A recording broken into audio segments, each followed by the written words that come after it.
Okay. सर्वांस नमो बुद्धाय व सविनय सप्रेम जय भीम.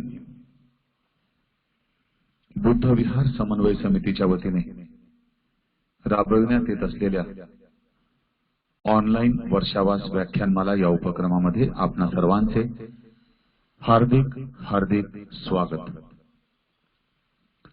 आज 68वे व्याख्यान आहे. दर आठवड्यात आज बुधवारी आपण वंदनीय भिक्खू धम्मबोधी यांची देशना ग्रहण करीत असतो.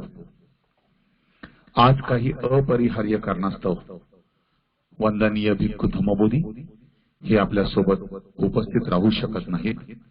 असा त्यांचा निरोप आल्यामुळे ऐनवेळी बदल करून बुद्धविहार समन्वय समितीचे सन्माननीय मार्गदर्शक आदरणीय वंदनीय बबनदादा चहांदे यांना व्याख्यानासाठी निमंत्रित करण्यात आलं. त्यांनी हे निमंत्रण स्वीकारून आपणा सर्वांच्या सोबत ते उपस्थित झालेले आहेत. बुद्धविहार समन्वय समितीच्या वतीने आपले आजचे व्याख्याते आदरणीय बबनदादा चहांदे यांचं दोन्ही हात जोडून विनम्रतापूर्वक मी हार्दिक हार्दिक स्वागत करतो. बुद्धविहार समन्वय समितीचे सन्माननीय संस्थापक मुख्य संयोजक आदरणीय गुरुवर्य अशोक भाऊ सरस्वती बोधी हे देखील या ठिकाणी उपस्थित झालेले आहेत. त्यांचं देखील आपल्या सर्वांच्या वतीने हार्दिक हार्दिक स्वागत करतो. आजच्या या व्याख्यानासाठी जे उपासक उपासिका बंधू भगिनी जॉईन झालेले आहेत त्या सर्वांचं देखील अगदी मनापासून हार्दिक हार्दिक स्वागत करतो. आजच्या या व्याख्यानासाठी आपणा सर्वांस मंगलमय सदिच्छा व्यक्त करतो. आदरणीय बबनदादा आपणास मार्गदर्शन करतील. तत्पूर्वी आपल्या परंपरेप्रमाणे आपण आदरणीय अशोक भाऊ यांना विनम्रपणे विनंती करूयात की भाऊ आपण कृपया त्रिसरण पंचशील वंदना घ्यावी आणि त्यानंतर आपले आजचे व्याख्याते सन्माननीय बबनदादा चहांदे यांना विनम्रतापूर्वक व सन्मानपूर्वक व्याख्यानासाठी पाचारण करावे.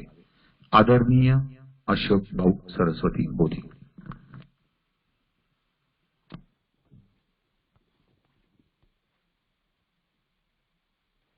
तथागत सम्यक संबुद्ध बोधिसत्व परमपूज्य डॉक्टर बाबासाहेब आंबेडकर, महात्मा ज्योतिबा फुले, सद्गुरू कबीर महाराज गाडगे बाबा यांच्या पावन स्मृतींना आपल्या सर्वांच्या वतीनं मी विनम्र अभिवादन करतो. पृथ्वीच्या पाठीवर बुद्धाच्या धम्माचा उपदेश करण्याकरता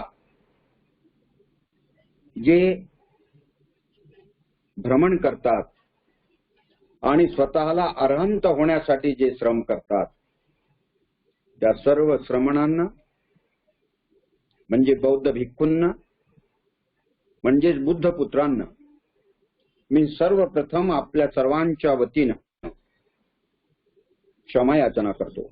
म्हणते आम्हा सर्वांकडून बुद्ध धम्म संघ या 3 रत्नांप्रती काही दोष घडला असेल तर आपण आम्हा सर्वांना क्षमा करावी. या क्षमायाचनेनंतर भिक्खू संघाला मी पंचांग प्रणाम करतो. या व्याख्यानमालेसाठी आज जे उपलब्ध झालेत ते आपले मार्गदर्शक थोर साहित्यिक आदरणीय वंदनीय बबनदादा चहांदे यांना दोन्ही हात जोडून वंदन करतो आणि त्यांचं आपल्या सर्वांच्या वतीनं स्वागत करतो. या व्याख्यानमालेचे मुख्य समन्वयक शील सदाचार संपन्न आदरणीय प्राध्यापक उमेश पाठारे सर आणि आपले सर्वांचे स्वागत करतो। या व्याख्यानमालेसाठी जुळलेले जे ज्येष्ठ आणि श्रेष्ठ उपासक असतील त्यांना दोन्ही हात जोडून विनम्रपणे वंदन करतो।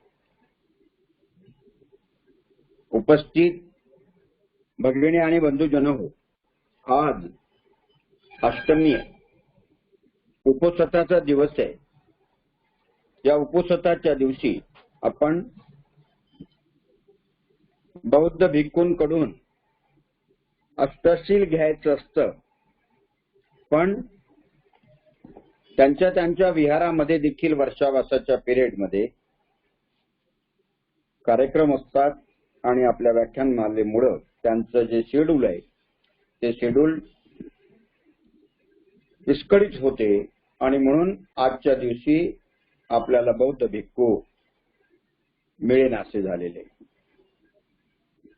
आज आपण सर्वप्रथम दादांच्या व्याख्यानाला सुरुवात होण्याच्या आधी आपण अष्टशील ग्रहण करूया।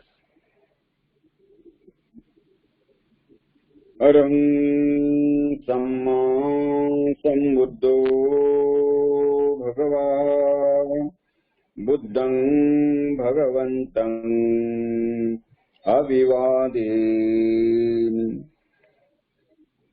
स्वाख्यातो भगवता धम्मो धम्मं नमस्सामि। सुपटिपन्नो भगवतो सावक संघो संघं नमामि। नमो तस्स भगवतो अरहतो सम्मा संबुद्धस्स। नमो तस्स भगवतो अरहतो सम्मा संबुद्धस्स। नमो तस्स भगवतो अरहतो सम्मा संबुद्धस्स। बुद्धं शरणं गच्छामि, धम्मं शरणं गच्छामि, संघं शरणं गच्छामि। द्वितीयंपि बुद्धं शरणं गच्छामि, द्वितीयंपि धम्मं शरणं गच्छामि, द्वितीयंपि संघं शरणं गच्छामि, तृतीयंपि बुद्धं शरणं गच्छामि, तृतीयंपि धम्मं शरणं गच्छामि, तृतीयंपि संघं शरणं गच्छामि। पाणातिपाता वेरमणि सिक्खापदं समादियामि। अदिन्नादाना वेरमणि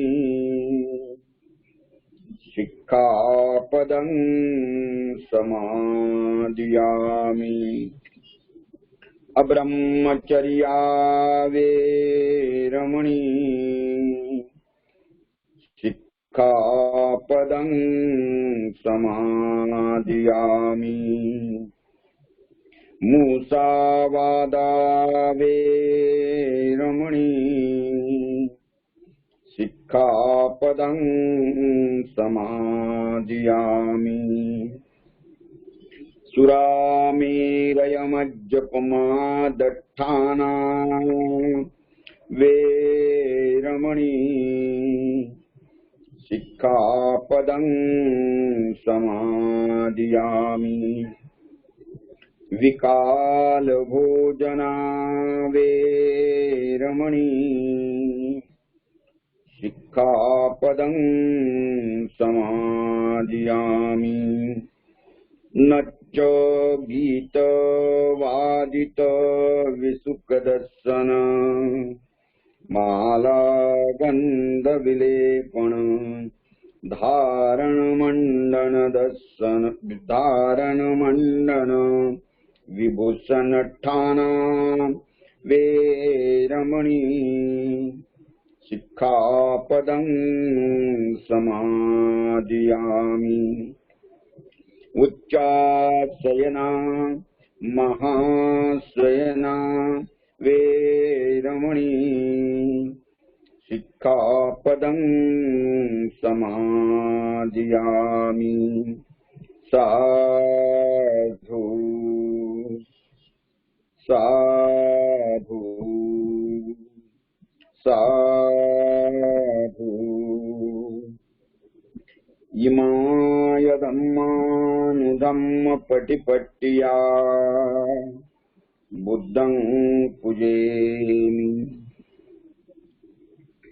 इमाय धम्मानुधम्म पटिपट्टिया धम्मं नमामि इमाय धम्मानुधम्म पटिपट्टिया संघं नमामि। सर्वांना परत एकदा मैत्रीपूर्ण जय भीम। भगिनी आणि बंधुजन, आपण आज धम्मज्योती भंतेजींना ऐकणार होतो। वेळेवर त्यांना अडचण आली आणि त्यांनी आपल्याला वेळेवर सूचना दिली, त्यामुळे आपण दुसऱ्या भिक्षूंना आपण या ठिकाणी वेळेवर उपस्थित करू शकलो नाही। कदाचित कौंडण्य भंते उपस्थित झालेही असते, परंतु अगदी 10 मिनिट आधी वंदनीय बबनदादा चांदे यांना विनंती केली आणि त्यांनी होकार भरला। पी नरसू यांनी बाबासाहेब आंबेडकरांचं लाईट ऑफ एशिया हा ग्रंथ लिहून समाजावरती, बौद्ध जगतावरती उपकारच केलेले आणि त्या ग्रंथाला बाबासाहेब आंबेडकरांची प्रस्तावना आहे असं हे महत्वाचा ग्रंथ आहे। या ग्रंथावरती भाष्य करण्यासाठी आदरणीय बबनदादांना आपल्या सर्वांच्या वतीनं दोन्ही हात जोडून मी याचना करतो की दादा, आपण आपल्या व्याख्यानाला सुरुवात करावी। वंदनीय बबनदादा चांदे।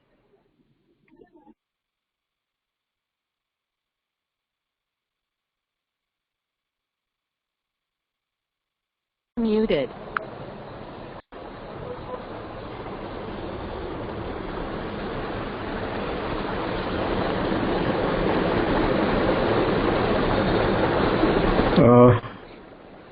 सर्वांना नमो बुद्धाय, जय Bhim.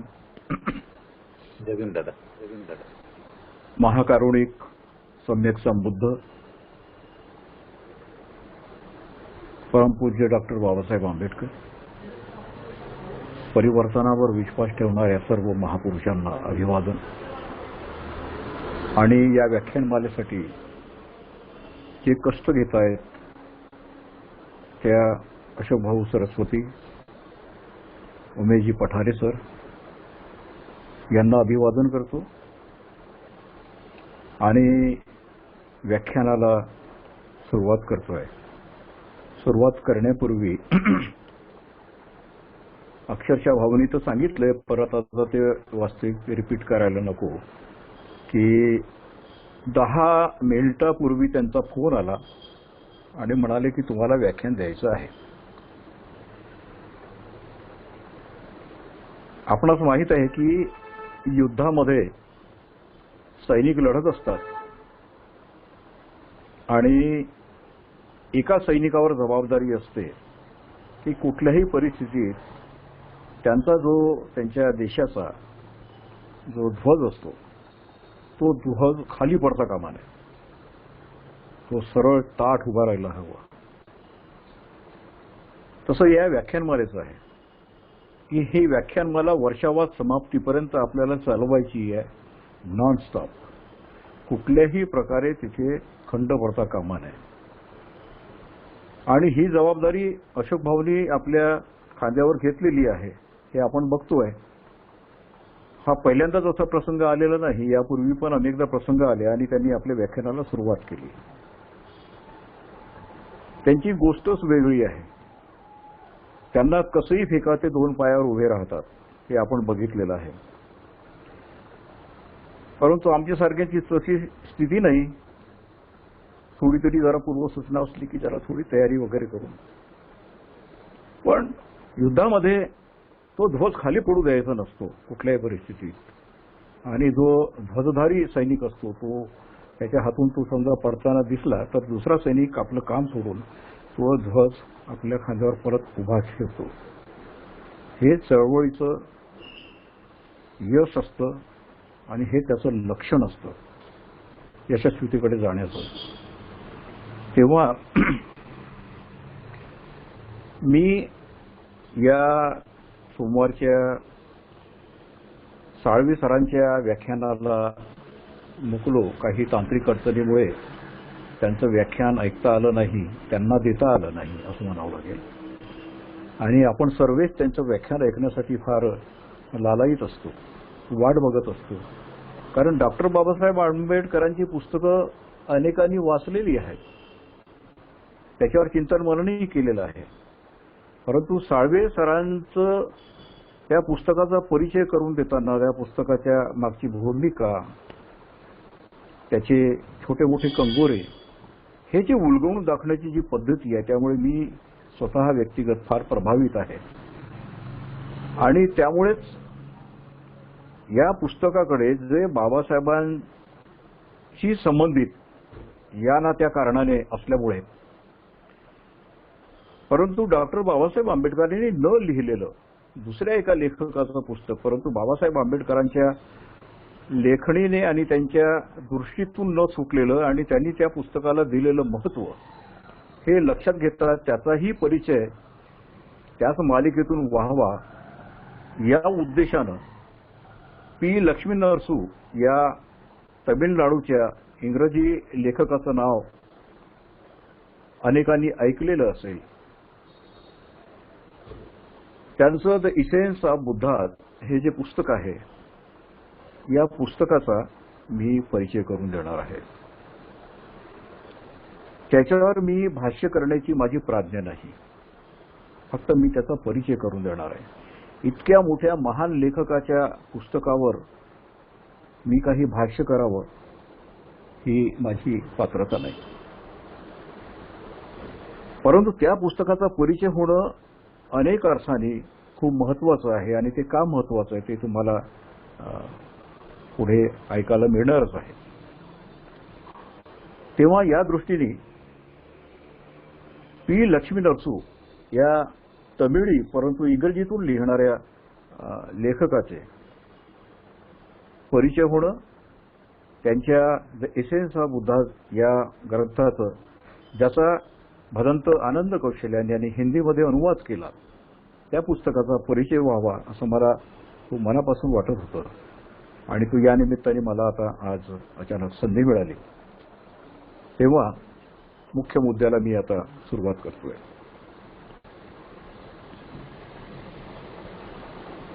The essence of Buddhism या मूळ इंग्रजी ग्रंथाचे लेखक आहेत पी लक्ष्मी नरसू. या ग्रंथाविषयी आणि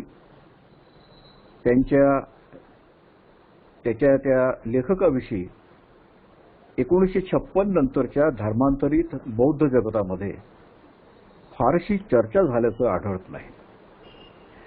अधूनमधून काही विद्वान लेखकांकडून या ग्रंथाचा उल्लेख व्हायचा, परंतु तो तेवढ्यापुरताच. कदाचित असेही असू शकेल की या नवबौद्धांच्या हाती यावेळी त्यांच्यामध्ये शिक्षणाचे प्रमाण बऱ्यापैकी वाढलेले होते. बुद्ध आणि त्यांचा धम्म हा ग्रंथ होता. त्यांना बुद्ध आणि त्यांचा धम्म समजून घेण्यासाठी हा ग्रंथ पुरेसा होता. दुसरे असे की हा ग्रंथ इंग्रजीमध्ये असल्यामुळेही असेल कदाचित. या ग्रंथाकडे सर्वसामान्य अभ्यासकाचं लक्ष गेलेलं नसावं. ज्यांचं इंग्रजी भाषेवर बऱ्यापैकी प्रभुत्व आहे असाच अभ्यासक या ग्रंथाला हात लावू शकतो, हेही तेवढंच खरं आहे.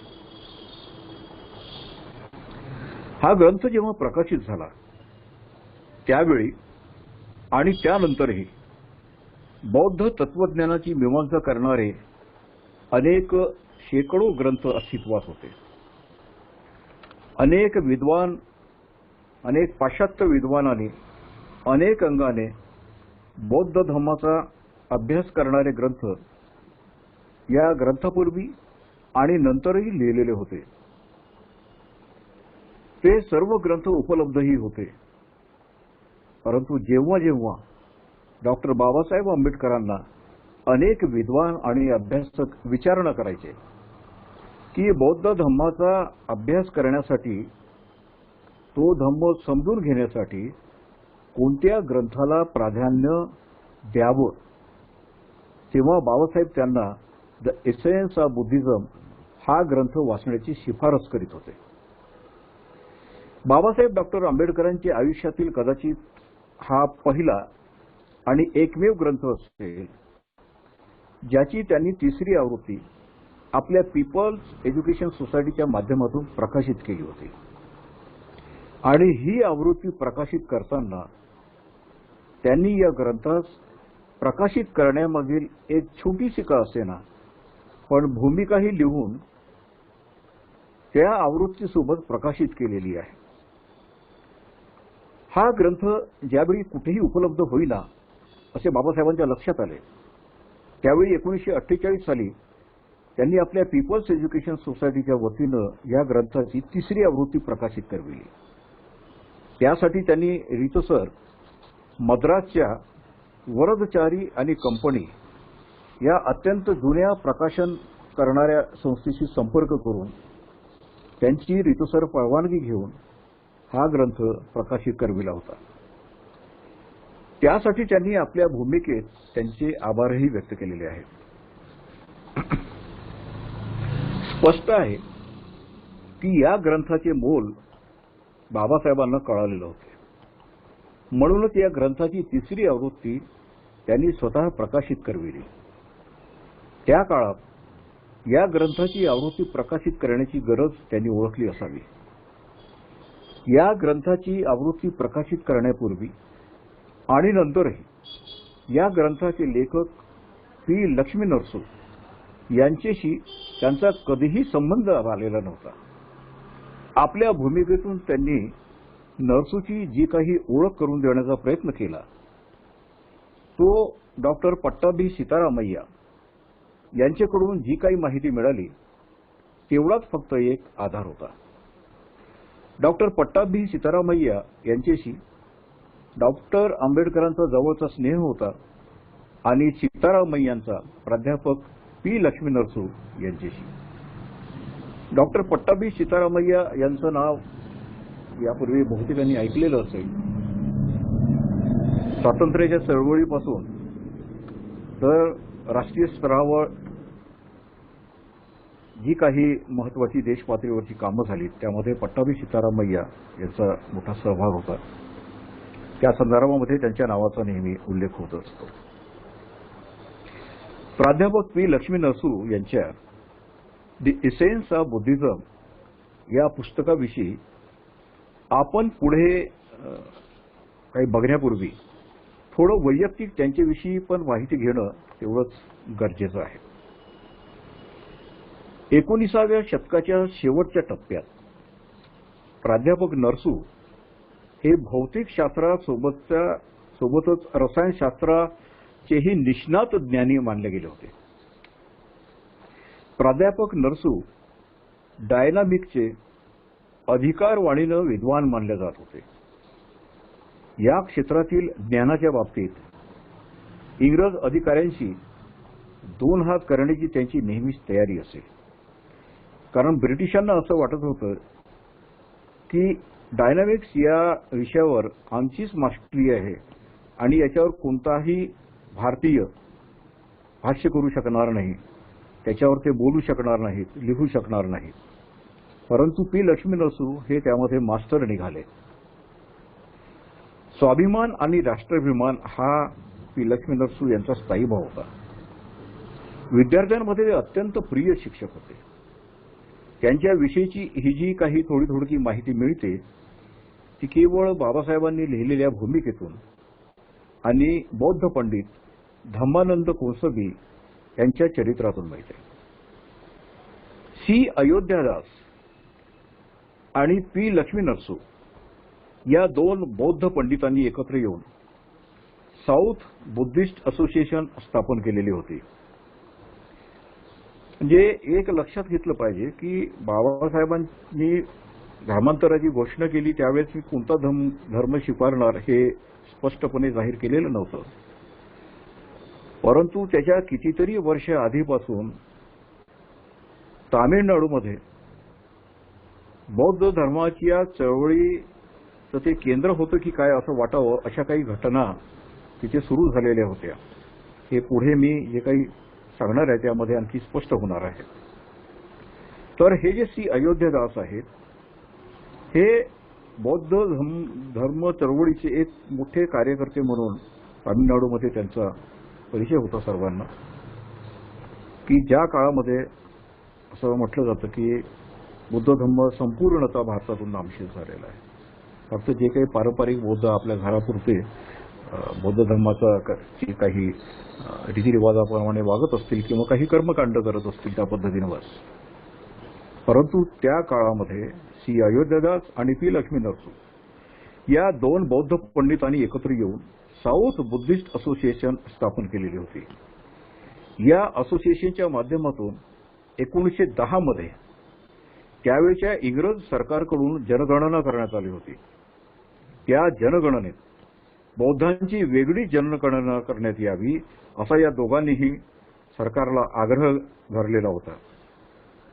तो आग्रह सरकारने मान्य केला. त्यावेळी 1910च्या जनगणनेत मद्रास राज्यात 18,000 बौद्धांची नोंद झालेली होती आणि ही नोंद आज इतिहासात जी त्याची नोंद झालेली आहे ती केवळ सी अयोध्यादास आणि पी लक्ष्मी नरसू यांच्यामुळे. की त्या काळामध्ये सुद्धा म्हणजे 1910च्या सुमारास जी शिरगणती झाली होती त्यामध्ये केवळ तामिळनाडूमध्ये 18,000 बौद्धांची नोंद झालेली होती. मद्रास शहरात त्या काळात महाबोधी नावाची एक बौद्ध संस्था होती ज्याचे अध्यक्ष प्राध्यापक पी लक्ष्मी नरसू होते. बुद्ध पौर्णिमेच्या दिवशी कार्यक्रम करण्याशिवाय ही संस्था फारसं काही तसं काही करत नव्हती. परंतु धम्मानंद कोसंबी ज्यावेळी मद्रासमध्ये काही काळ राहिले त्यावेळेस त्यांनी त्याला तेथे व्यापक स्वरूप दिलं. मद्रासमध्ये परिहार त्याला पाराया या नावाने सुद्धा ओळखलं जातं या अतिशूद्र जातीतील बऱ्याच मोठ्या प्रमाणातील लोकांनी बौद्ध धर्माचा स्वीकार त्या काळात केलेला होता. असं कौसंबींनी आपल्या चरित्रात नोंदवून ठेवलेलं आहे. यांच्याच मुक्कामाच्या ठिकाणी आठवड्यातील प्रत्येक शुक्रवारी कार्यक्रम व्हायचा. त्यात नरसू व्याख्यान देण्यासाठी येत असत. त्यांच्याविषयी कौसंबी सांगतात की अत्यंत शीलवान आणि प्रभावी व्यक्तिमत्व असणारं पी लक्ष्मी नरसू यांचं व्यक्तिमत्व होतं. अशा या महान व्यक्तिमत्व आणि ज्ञानाने ओतप्रोत भरलेल्या व्यक्तीच्याकडून लिहिलेले द इसेन्स ऑफ बुद्धिझम या मूळ इंग्रजीत असलेलं पुस्तक जनसामान्यांसाठीही उपलब्ध व्हावं म्हणून महाराष्ट्र राज्य शासनात IAS अधिकारी असलेले आयुष्मान मुंशीलाल गौतम यांनी डॉक्टर भदंत आनंद कौशल्य यांना आग्रह केला की या ग्रंथाचा हिंदीत अनुवाद करावा. सिद्धार्थ गौतम शिक्षण व संस्कृती समिती जिल्हा अलीगढच्या महाराष्ट्र शाखेच्या वतीनं हा ग्रंथ प्रकाशित करण्याचा मनोदय त्यांनी स्पष्ट केला आणि डॉक्टर भदंत आनंद कौशल्यान यांनी तो मान्य केला. त्यावेळी त्यांचं वय म्हणजे भदंत आनंद कौशल्यान यांचं वय 83 वर्षाचं होतं. 83 वर्षाच्या वयात त्यांनी या ग्रंथाचा अनुवाद करण्याची जबाबदारी स्वीकारली होती. या ग्रंथाचा अनुवाद सुरू असतानाच महाराष्ट्र शासनाच्या वतीनं रिडल्स ऑफ हिंदुइझम हा बाबासाहेबांनी लिहिलेला ग्रंथ प्रकाशित झाला आणि महाराष्ट्रातच नव्हे तर संपूर्ण देशात एक मोठा हंगामा झाला आणि आपल्या सर्वांस ते आठवत असेल की प्रचंड मोठं आंदोलन त्यावेळेस महाराष्ट्रामध्ये विरोध आणि त्याचं समर्थन करण्याच्या दृष्टीनं पेटलेलं होतं आंदोलन ते. तेव्हा त्याच काळामध्ये या ग्रंथाचा अनुवाद भदंत आनंद कौशल्यांचा सुरू होता. परंतु त्यावेळी भदंत आनंद कौशल्यान यांनी द एसेन्स ऑफ बुद्धिझम या ग्रंथाचा अनुवाद थांबवला आणि त्यांनी काळ परिस्थिती पाहिली आणि रिडल्स ऑफ हिंदुइझम या ग्रंथाचा अनुवाद करायला घेऊन तो नॉन स्टॉप कंटिन्यू त्यांनी तो पूर्ण केला. त्यानंतर मग नरसू यांच्या ग्रंथाच्या अनुवादाचं कार्य त्यांनी पूर्ण केलं. हा इतिहास सुद्धा आपल्या सर्वांना माहीत असावा कारण हा सुद्धा फार महत्वाचा आहे की वयाच्या 83व्या वर्षी जेव्हा माणसांची सर्व गात्र शिथिल व्हायला होतात सर्वसामान्य माणसे त्यावेळेस भदंत आनंद कौशल्य यांनी ही एवढी मोठी अनुवादाची जबाबदारी स्वीकारलेली होती. या ग्रंथाला लक्ष्मी नरसू यांनी जी भूमिका लिहिली आहे त्यात त्यांनी सिद्धार्थ गौतम बुद्धाला आपला गुरु मानला आहे आणि हा ग्रंथ म्हणजे आपल्या गुरुच्या सेवेत असणाऱ्या एका शिष्याची विनम्र आदरांजली आहे असं त्यात त्यांनी मान्य केलं आहे. लोकांपुढे आपल्या गुरुचं ज्ञान प्रकट करते वेळी शिष्यास एक गोष्ट अनिवार्य असते की त्यांनी सांगितलेल्या ज्ञानाच्या मूळ गाभ्यास कोणत्याही प्रकारचा धक्का लागणार नाही. बौद्ध धर्माच्या जेवढ्याही शाखा असतील उपशाखा असतील त्या सर्वांमध्ये एक गोष्ट अनिवार्यपणे मान्य केलेली आहे ती म्हणजे तर्कसंगतता आणि सत्यानुयायी असणे. बुद्धांच्या नावावर जर असा विचार आपल्याला आढळला की तो वेगळा काहीतरी वाटतो तर त्याला तर्काच्या कसोटीवर आपण तपासणे अत्यंत आवश्यक आहे. हे जे सूत्र स्वतः तथागतांनी जे सांगितलं ते त्यासाठी फार महत्वाचं आहे आणि बुद्ध आणि त्याचा धम्म बाबासाहेबांनी जो लिहिला जो जगातल्या विद्वानांनी अजूनही मान्य केलेला नाही स्वीकारलेला नाहीये त्याचं कारण हे की त्यांच्यावर जे परंपरेचं जोखड आहे त्या जोखडातून ते जे बुद्ध धर्माकडे पाहतात. बाबासाहेबांनी मात्र बुद्ध धर्माचा अभ्यास करताना तर्काच्या कसोटीवर ते सगळे विचार घासून त्या ग्रंथातले विचार जसेचे तसे न स्वीकारता कारण इतिहास सांगतो की त्या मध्यकाळामध्ये बुद्धाच्या नावावर जे ग्रंथ खपवले गेले त्या ग्रंथामध्ये प्रचंड भ्रष्टाचार झालेला आहे. भ्रष्टाचार म्हणजे बौद्धिक भ्रष्टाचार झालेला आहे की ज्या बुद्धांनी न सांगितलेल्या गोष्टी त्यांच्या नावावरती ते खपवल्या गेलेल्या होत्या. परंतु बाबासाहेबांनी मात्र तसं होऊ दिलं नाही. बुद्ध आणि धम्म हा ग्रंथ देताना अगदी तेच सूत्र ही लक्ष्मी नरसू यांनी सुद्धा स्वीकारलेलं होतं हे इथे आपण आपल्या लक्षात येतं.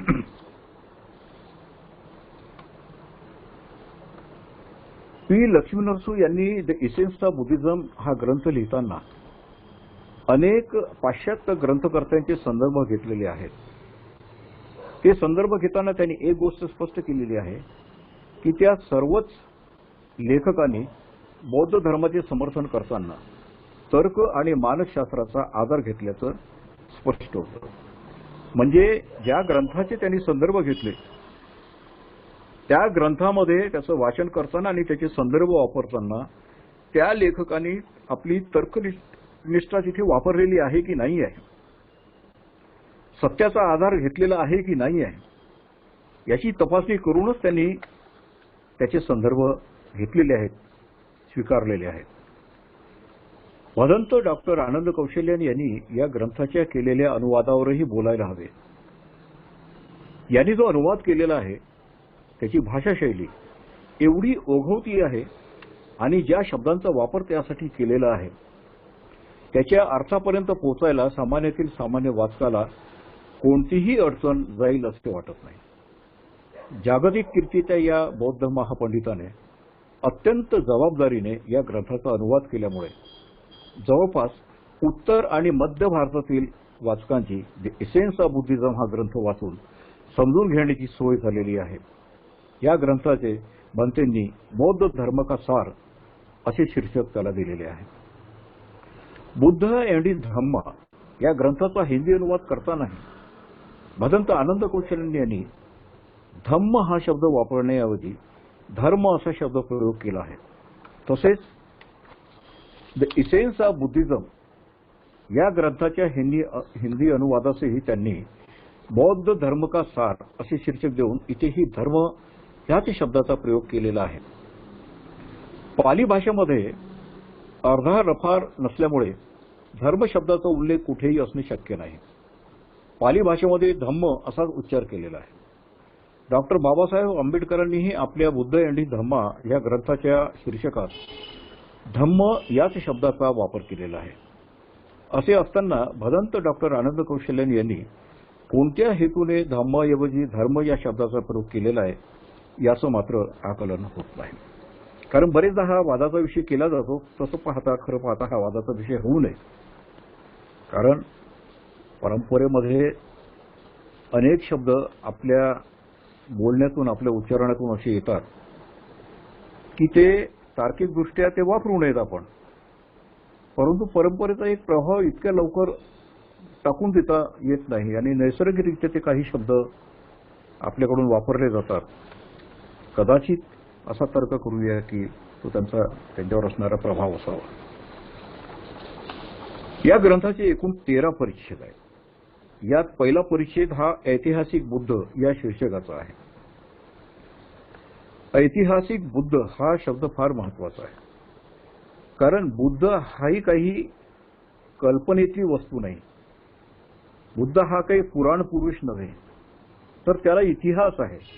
त्याच्यामुळे हा जो शब्द वापरलेला आहे हा फार हेतुपुरस्सर वापरलेला आहे आणि तो फार महत्वाचा आहे. कारण इथे एकेका शब्दाचा कीस काढला पाहिजे असतो आणि त्याच्यामुळे एक इतिहासी एक स्थापन होत असतो. जर चुकीचे शब्द जर वापरले गेले तर पुढे त्याला वेगळं रूप प्राप्त होऊ शकतो भविष्यामध्ये. त्यामुळे फार विचार करून भदंत आनंद कौशल्यन यांनी अशा शब्दांचा वापर केलेला आहे. तथागत सिद्धार्थ गौतम बुद्धाच्या जन्मापासून तर ज्ञानप्राप्तीपर्यंत आणि पुढे महापरिनिर्वाणापर्यंतचा अगदी थोडक्यात पण मुद्देसूद आढावा घेतला आहे. या परिच्छेदाचे वैशिष्ट्य थोडक्यात सांगायचे तर नरसू यांना गौतम बुद्ध हे व्यक्तिमत्व कोणत्या परिकल्पनेचे पात्र नसून हे एक ऐतिहासिक पात्र आहे हे स्पष्ट करायचे होते. यात एक वैशिष्ट्य असं जाणवलं की सिद्धार्थ गौतमानं जी परिव्रजा घेतली त्याची ऐतिहासिक कारणमीमांसा लेखकाने टाळली. रोहिणी नदीच्या पाण्याच्या संघर्षाचाही त्यांनी जसा संदर्भ दिला नाही, तसाच वृद्ध प्रेत आजारी बघून या दुःखाचा शोध घेण्यासाठी त्यांनी गृहत्याग केला या कारणाचाही त्यांनी उल्लेख केलेला नाही. तर सरळ सरळ दुःखाचं कारण शोधण्यासाठी गौतमानं परिव्रजा घेतली असा उल्लेख केलेला आहे. या दुःखाला नष्ट करण्याचा उपाय शोधण्यासाठी त्यांनी गृहत्याग केला अशी त्यांची या बाबतीत मांडणी आहे. दुसरा परिच्छेद आहे बुद्ध धर्माचा बुद्धिवाद. यात लेखकानं बुद्धाच्या बुद्धिवादाबाबत लिहिताना स्पष्ट शब्दात लिहिलं आहे की सिद्धार्थ गौतमात कोणत्याही प्रकारचे पारलौकिकतेचे गुण होते म्हणून तो बुद्ध झालेला नाही, तर त्यांनी श्रमाने आणि प्रयत्नशीलतेने बुद्धत्व प्राप्त केलेले होते. म्हणूनच आपल्या संघाला आणि अनुयायांनाही त्यांनी आत्मनिर्भरतेचे धडे दिले.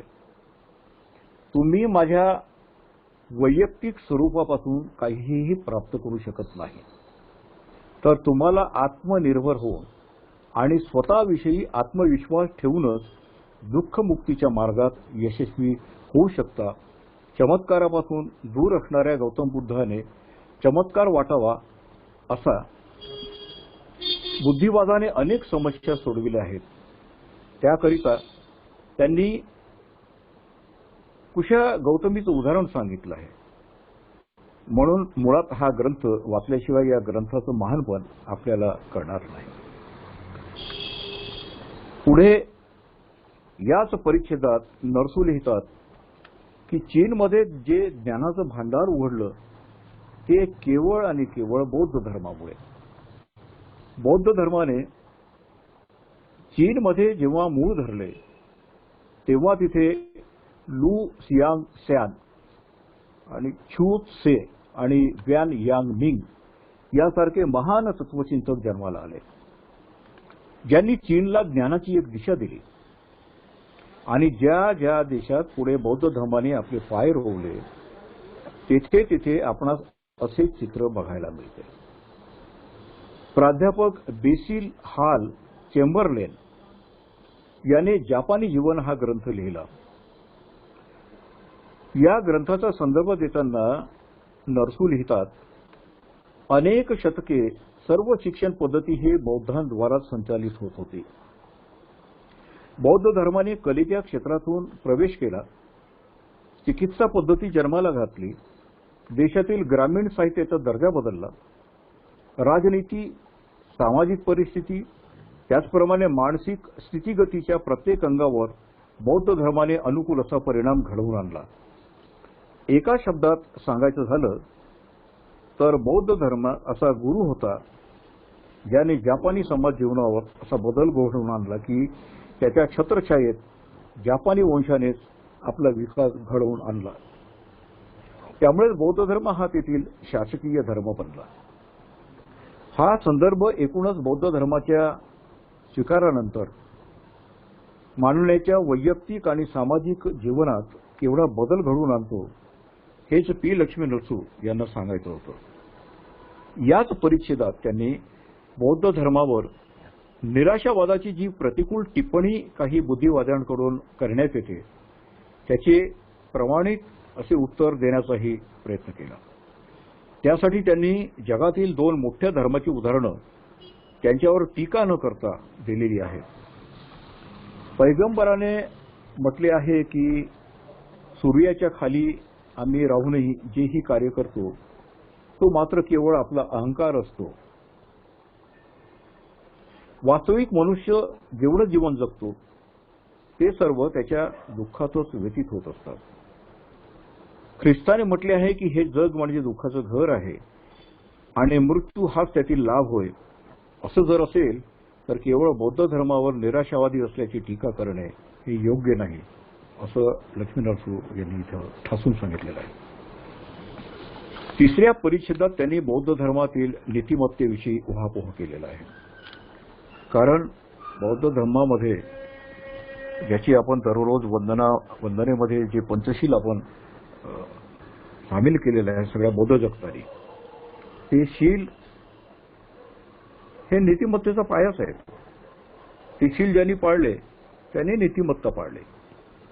तेव्हा पाच शीलाची चर्चा अनेक वेगवेगळे संदर्भ आणि उदाहरणं देऊन त्यांनी यामध्ये केलेली आहे. मद्यपानावर त्यांनी विशेष भर दिलेला आहे.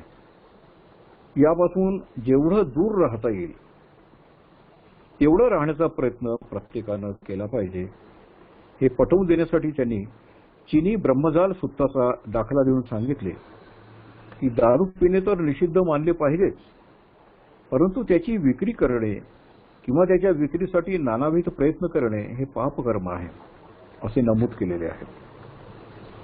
नीतिमत्ता हा तर बौद्ध धर्माचा पाया आहे हे त्यांनी निश्चित सांगितले.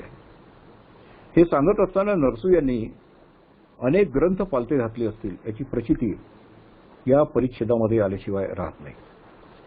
या परिच्छेदातून त्यांनी बौद्ध धर्माची जी मीमांसा केलेली आहे ती आपल्यावर अनेक अंगाने प्रभाव टाकून जाते.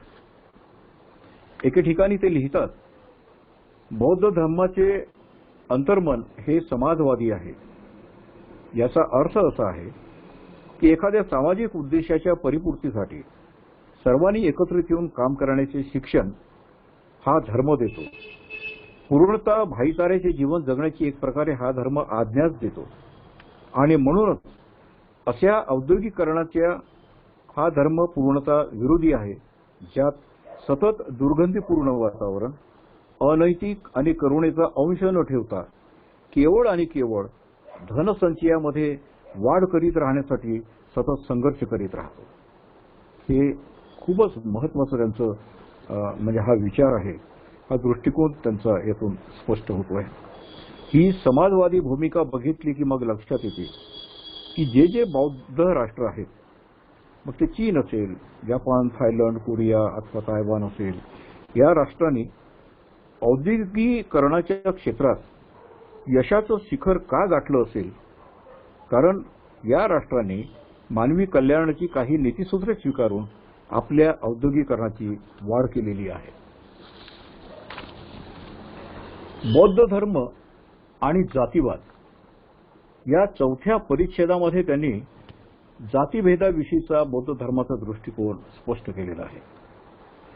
वैदिकांनी जन्मताच श्रेष्ठ कनिष्ठता ठरविण्याचा त्या काळापासून जो उद्योग चालविला होता, त्याचप्रमाणे उद्योग आणि व्यवसायाला उच्च नीचतेच्या दृष्टीने बघण्याचा जो अट्टहास चालविला होता, तो बौद्ध धर्माने कसवटाप्रमाणे दूर फेकून दिलेला होता. समुद्रात पाण्याचा थेंब पडल्यानंतर ज्याप्रमाणे त्यांना वेगळं काढता येत नाही, त्याचप्रमाणे बुद्ध विचार ज्याने ज्याने स्वीकारला, त्याच्या मनातील उच्च निष्ठेच्या कल्पना आपोआप लय पावतात. त्यासाठी नरसू यांनी थेर गाथेतील उदाहरणे दिली आहेत. थेर गाथेत अंगुलीमाल सारख्या क्रूर कर्म्याचा उल्लेख येतो. त्यात सुनीत भंग्याचे नाव येते, सोपाक नावाचा कुत्र्याचे मांस खाणारा, स्वाती नावाच्या कोळ्याचा, नंद नावाच्या गवळ्याचा, तर उपाली नावाच्या नाव्याचा उल्लेख मिळतो. भिक्षुणींमध्ये आम्रपाली नावाची नगरवधू, वेश्यापुत्री विमला, दासीपुत्री पूर्णा, छापा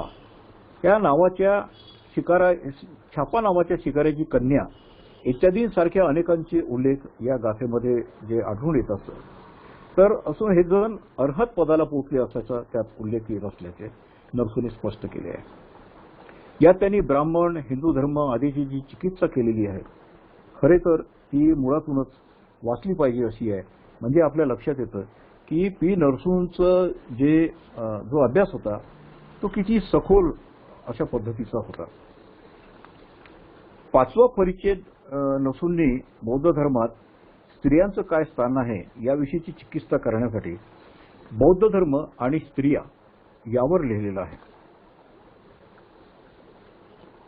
बुद्धाच्या विचारात महत्वाच्या असणाऱ्या, ज्यामुळे समाजाला एका वेगळ्या दिशेनं घेऊन जाणाऱ्या सर्व महत्वाच्या बाबीवर पी लक्ष्मी नरसू यांनी एक स्वतंत्र परिच्छेद लिहून हे दर्शविले आहे की यामुळे समाजामध्ये एक नवचेतना निर्माण होऊन दुःखाचा विचार करीत त्यातून सुटण्याचा मार्ग निश्चित करून समाजातील कोणत्याही घटकाला वंचित न ठेवता नीतिमत्तेचा चाबूक हातात घेऊन जी वाटचाल करायला लावली होती, त्या संदर्भात एक प्रकारे दिशानिर्देश दिलेले आहेत. ज्यावेळी बौद्ध धर्म प्रतिष्ठित झालेला होता, त्यावेळी प्रचंड मोठ्या संख्येत भिक्षुणी संघ अस्तित्वात होता आणि त्यावेळी तो भिक्षू संघा एवढाच प्रतिष्ठित होता. केवळ पुरुषांच्या छत्रछायेत वावरणारा असं त्याचं स्वरूप नव्हतं, तर स्वतंत्र अस्मितेचा, नीतिमत्तेने परिपूर्ण आणि धम्म विचाराने ओतप्रोत असा प्रत्येक भिक्षुणी अर्हत पदाला प्राप्त झालेल्या अशा भिक्षुणी संघ असल्याचे नरसू यांनी जे वर्णन केलेले आहे, त्यातून केवळ तत्वज्ञानापुरता समतेचा विचार बौद्ध धर्मात केलेला नव्हता, तर व्यावहारिक क्षेत्रात तो पाळला जात होता. त्याची उदाहरणे त्यांनी या परिच्छेदात दिलेली आहे. आणि ही स्थिती केवळ भिक्षू संघापुरतीच नव्हती, तर समाजामध्ये गृहस्थी जीवनात वावरणाऱ्या स्त्रियांच्या बाबतीतही हाच दृष्टिकोन असल्याचं त्यांनी नमूद केलेलं आहे. या परिच्छेदातील अनुवादित असले तरी त्यांचे जे मूळ वाक्य आहे ते येथे जशीच्या तसे देण्याचा मोह होतो आहे. म्हणजे भदंत आनंद घोषालने जो हिंदी अनुवाद केला त्याच्यावरून मी हे सगळं जे आपल्या पुढे मांडतो आहे. तर त्याच्यामध्ये आनंद कौशल्यांनी जो मूळ अनुवाद केलेला आहे तो जो हिंदीमध्ये आहे त्यात त्यांचं जे वाक्य आहे क्योंकि बौद्ध धर्म संयम और साधना का एक मार्ग है, भले ही कोई स्त्री हो या पुरुष हो, यह प्रत्येक व्यक्ति को एक संपूर्ण समष्टि मानकर चलता है. हे फार महत्वाचं वाक्य आहे. तर 6व्या परिच्छेदात नरसू यांनी 4 आर्य सत्याविषयी उहापोह केलेला आहे. 4 आर्य सत्य म्हणजे बौद्ध तत्वज्ञानाचा गाभा आहे असं त्यांनी म्हटलं असलं तरी आपण त्याची चिकित्सा केली पाहिजे. आणि जे स्वातंत्र्य बौद्ध धर्मात असल्यामुळे आपण या 4 आर्य सत्यात आपल्या तर्काधिष्ठित पद्धतीनं तपासून त्याचा स्वीकार करून त्या दिशेने वाटचाल केली पाहिजे यावर त्यांनी या परिच्छेदामध्ये भर दिलेला आहे. आणि हे तथागताचं जे सूत्र होतं की स्वतः तुम्ही मी सांगतो म्हणून त्यावर विश्वास ठेवू नका, तर त्याची तपासणी करा, तर्काच्या कसोटीवर त्याला तपासून बघा आणि तुम्हाला ते योग्य वाटलं तरच तुम्ही ते स्वीकारा. या मुद्द्यावर लक्ष्मी नरसूंनी या परिच्छेदामध्ये फार मोठा भर दिलेला आहे. 7व्या परिच्छेदात बौद्ध धर्म आणि काय क्लेश याची चिकित्सा त्यांनी केलेली आहे. आपण सर्व जाणतो की सिद्धार्थ गौतमाने शेवटच्या टप्प्यात अन्न पाणी ग्रहण न करता कठोर तपस्या केली. शरीराला क्लेश देऊन ज्ञानाची प्राप्ती प्राप्त करता येऊ शकतो का हे त्यांनी त्यातून अनुभवले आणि शेवटी या निष्कर्षाप्रत आले की शरीराला क्लेश देऊन कोणत्याही प्रकारचे विशेष ज्ञान प्राप्त होऊ शकत नाही. शेवटी सुजाताच्या हातून खीर प्राशन करून ते आपली कायक्लेश देणारी कठोर तपस्या समाप्त करतात. यावर पी लक्ष्मी नरसू यांच्या मूळ इंग्रजी वाक्याचा हिंदी अनुवाद भदंत डॉक्टर आनंद कौशल्यान या वाक्यात करतात. जैसे आपने महल में रहते समय वे इस परिणाम पर पहुंचे कि संसारी कामोपभोग ज्ञान प्राप्ति का मार्ग नहीं है, उसी प्रकार अब वे इस परिणाम पर पहुंचे कि अपने आप को पीड़ा देना भी ज्ञान प्राप्ति का मार्ग नहीं है. शारीरिक सामर्थ्य के बिना अर्हत्व प्राप्त करना कठिन है. जिसे इस बात का बोध हो गया कि कायक्लेश का जीवन सर्वथा बेकार है, वही शील समाधि तथा प्रज्ञा के मार्ग पर चलकर परम शुद्धि की प्राप्ती कर सकेगा. माणसाचं जीवन हे दुःखानं भरलेलं आहे. अशा कठीण प्रसंगातून मार्ग काढताना बऱ्याचदा चुकीच्या मार्गाने मनुष्य जातो. त्याला त्याची नेमकी वाट सापडत नाही आणि मग तो दैवाच्या अधीन होतो. पूर्वजन्माच्या पापकर्मात तो याचे उत्तर शोधतो किंवा जे अस्तित्वातच नाही त्याच्या म्हणजे तथाकथित देवाच्या अधीन होतो आणि अधिकच दुःखाच्या खाईत लोटला जातो. एवढा की डोंगरा एवढ्या निराशेने तो व्यापून जातो. त्याच्या वाट्याला सुखापेक्षा दुःखच आल्याच्या निष्कर्षाप्रत तो पोहोचतो. बुद्ध दुःखाच्या अस्तित्वाला स्वीकारतात आणि दुःखमुक्तीचा मार्गही सांगतात. संपूर्ण सुखाची व्याख्या करता येत नाही. एका सुखात अनेक सुखाची ईर्ष्या इच्छा हेच तर दुःखाचं कारण आहे आणि हे दुःख बुद्ध स्वीकारतो. म्हणूनच बौद्ध धर्मावर अनेकदा बुद्धाचा मार्ग हा निराशावादी आहे असा आरोप केला जातो. तो अर्धवट ज्ञानाने अशा प्रकारचा आरोप केला गेलेला असतो.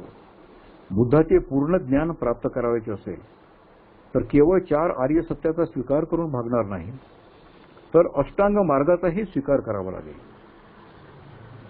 10 पारमिताही पूर्ण कराव्या लागतील. मग निराशावादावरचे उत्तर सापडल्याशिवाय राहणार नाही.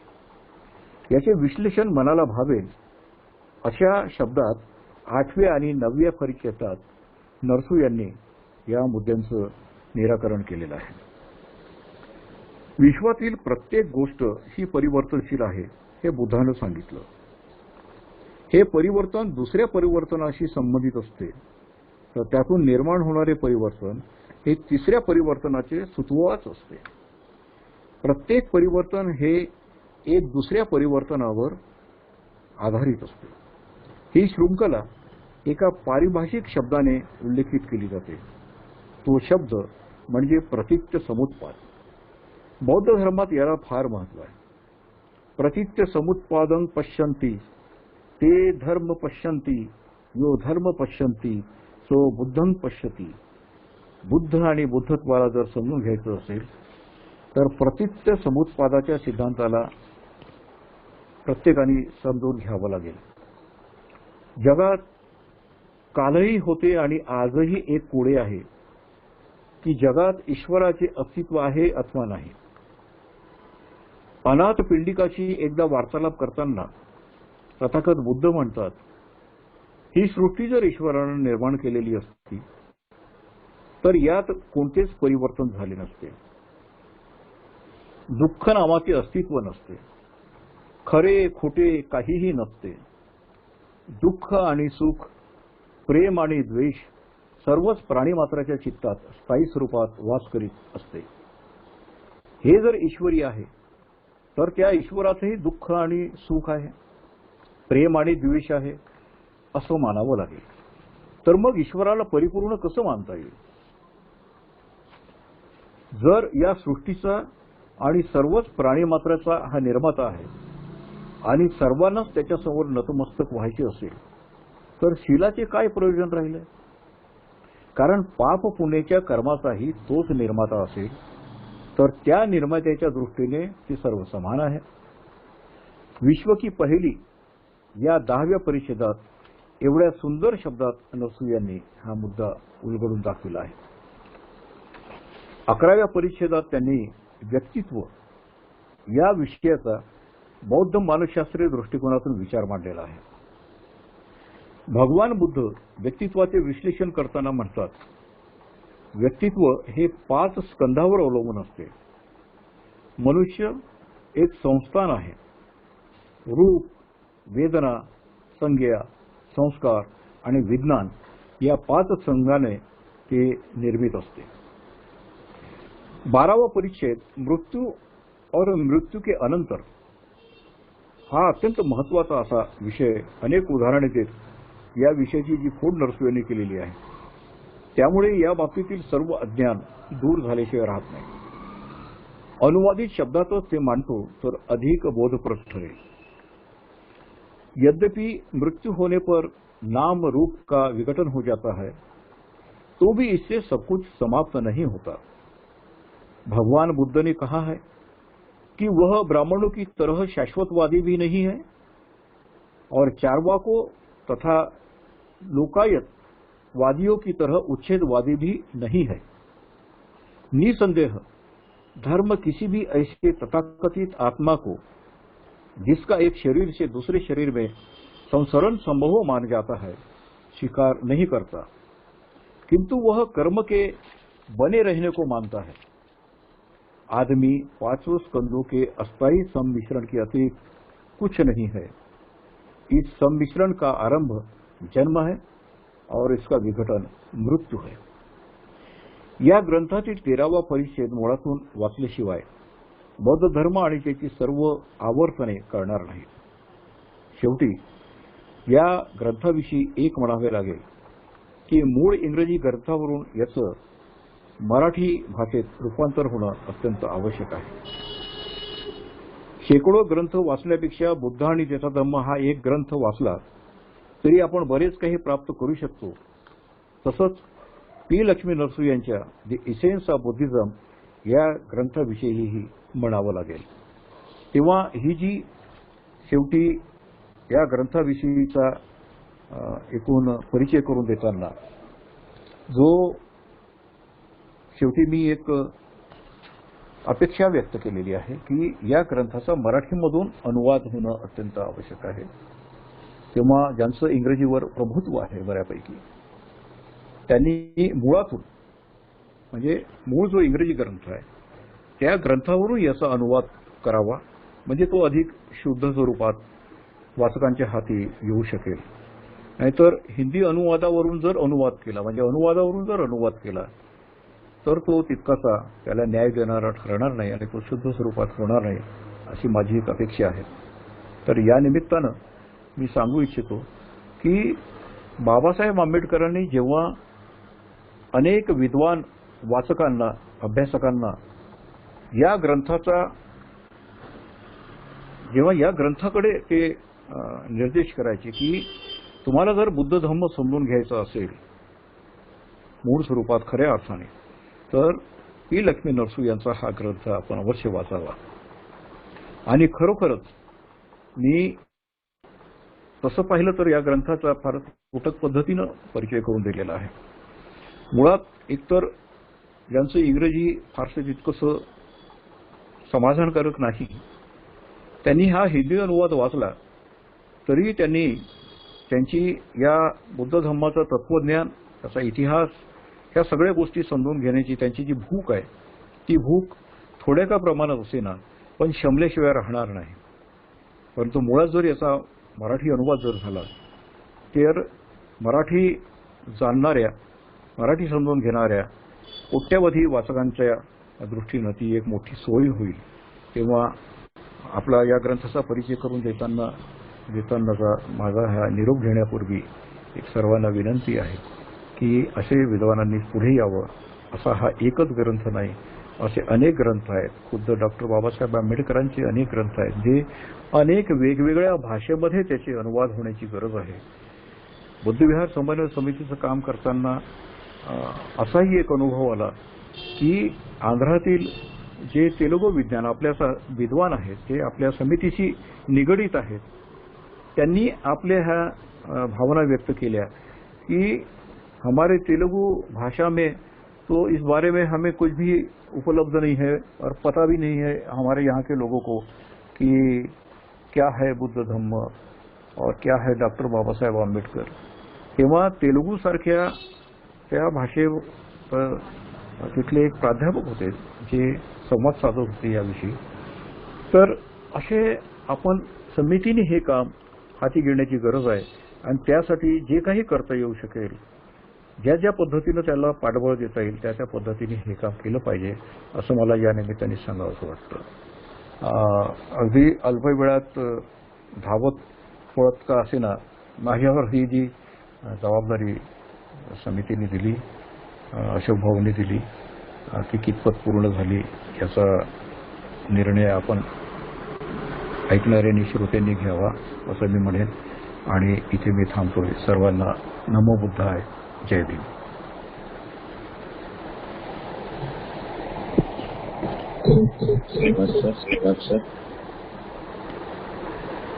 वेळ तसंच वेळ सामी असणार आणि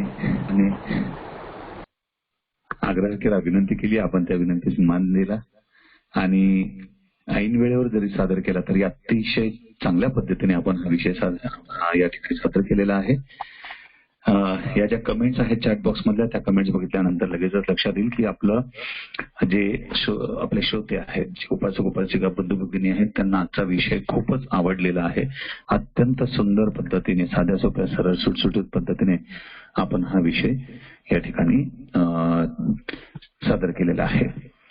खूप सारे साधुवाद आपल्या प्रती देतो आणि आपले आभार व्यक्त करतो. आदरणीय अशोक भाऊ सरस्वती यांना नम्रपणे विनंती करतो की भाऊ आपण कृपया मंगल कामना, मंगल मैत्री घ्यावी आणि त्यानंतर मग आपण काही सूचना असतील तर सूचना घेऊ, अन्यथा आभार प्रदर्शन करून आजचे व्याख्यान जे आहे त्याचा आपण समारोप करू. आदरणीय अशोक भाऊ.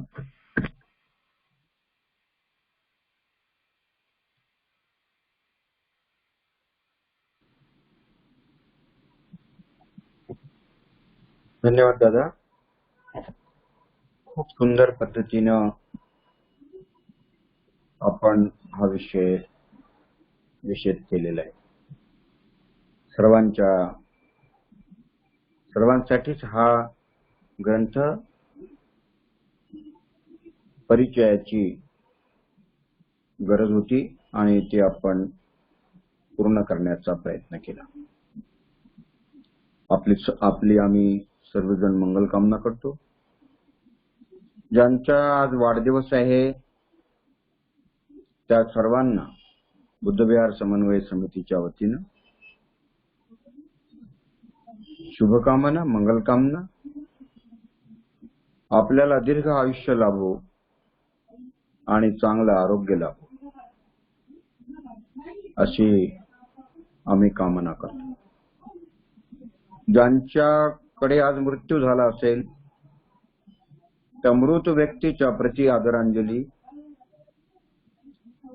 परिवाराला जे दुःख झालं त्या परिवाराचं दुःख नष्ट हो यासाठी परिवाराची मंगलकामना. सर्व प्राणी मात्र सुखी होत, सर्व आजारातून मुक्त होत, सर्व प्राणी मात्रांचं भलं हो, माझंही भलं हो आणि तुमचंही भलं हो, मित्रांचंही भलं हो आणि शत्रूंचंही भलं हो यासाठी आपण सर्वांची मंगल कामना करण्यासाठी आपण हात जोडा. सबका मंगल हो, सबका मंगल हो, तेरा मंगल मेरा मंगल, सबका मंगल हो,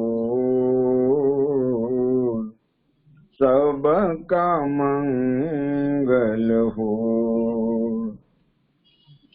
दृश्य और अदृश्य सभी जीवों का मंगल हो रे.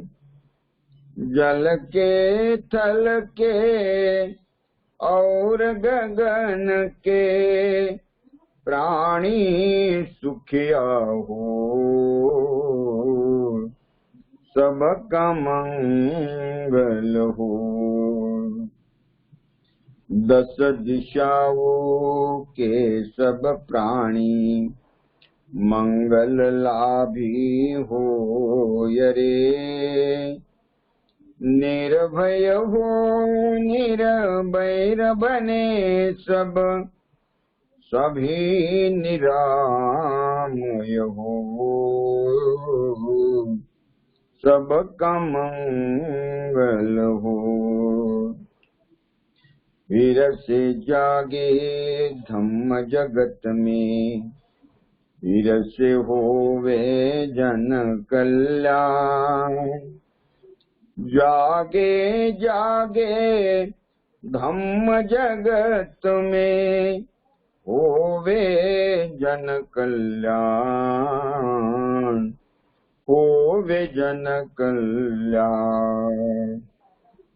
राग द्वेष मोह दूर हो जावे, जागे शील समाधि ज्ञान. जन जन के दुखड़े मिट जावे, फिर से जाग उठे मुस्कान, जाग उठे मुस्कान. जागे जागे धम्म की वाणी, मंगल मूल्य महाकल्याणी. जागे बुद्ध सदृश कोई ज्ञानी, होवे सुखी सब जग के प्राणी. सबका मंगल, सबका मंगल हो, सबका मंगल हो. मेरा मंगल तेरा मंगल, सबका मंगल हो, सबका मंगल हो. सब पाप सकरण कुशल उपसंपदा, सचित्तपरियोदपनम् एतं बुद्धान शासनम् धम्मं चरे सुचरितं नतं दुच्चरितं चरे धम्मचारी सुखं सेति अस्मिन् लोके परम्मिच न तावता धम्मधरो यावता बहुभासति यो च पम्पि सुत्वानं धम्मं कायेन पश्यति सवे धम्मधरो होति यो धम्मं नपमज्जति नत्थि मे शरणं अय्यं बुद्धो मे शरणं वरम् एतेन सच्चवज्रेण होतु मे जयमङ्गलम् नत्थि मे शरणं अय्यं धम्मो मे शरणं वरम् एतेन सच्चवज्रेण होतु मे जयमङ्गलम् नत्थि मे शरणं अय्यं संघो मे शरणं वरम् एतेन सच्चवज्रेण होतु मे जयमङ्गलम्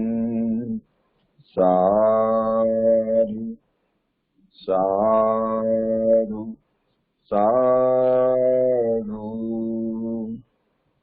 इमाय धम्मानुधम्म पटिपट्टिया बुद्धं पूजेमि इमाय धम्मानुधम्म पटिपट्टिया धम्मं पूजेमि इमाय धम्मानुधम्म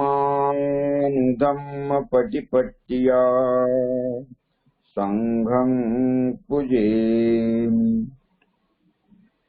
नमो बुद्धाय नमो धम्माय नमो संघाय सर्वांना परत एकदा मैत्रीपूर्ण जय भीम सर्वांची परत मंगल कामना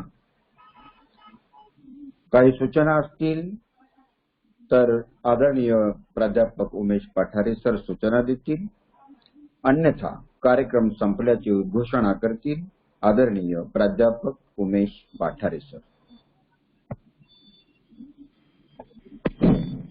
धन्यवाद भाऊ।